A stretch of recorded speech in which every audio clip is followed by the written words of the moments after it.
آج یکم محرم الحرام 1447 ہجری ہے اور ہمارا نیا سال شروع ہو گیا ہے۔ یکم محرم کو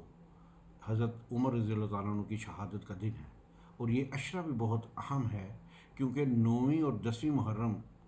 کو حق و باطل کے مارکے میں کیا ہوا، ہم سب کے دلوں میں ہمیشہ یہ زخم تازہ ہیں اور رہیں گے۔ ایک مرتبہ کسی نے حضرت امام حسین رضی اللہ تعالیٰ عنہ سے پوچھا کہ آپ نے اپنے نانا محمد رسول اللہ صلی اللہ علیہ وسلم کی کوئی بات سنی ہو تو ہمیں بھی بتائیں۔ تو حضرت امام حسین رضی اللہ عنہ نے فرمایا کہ میرے نانا نے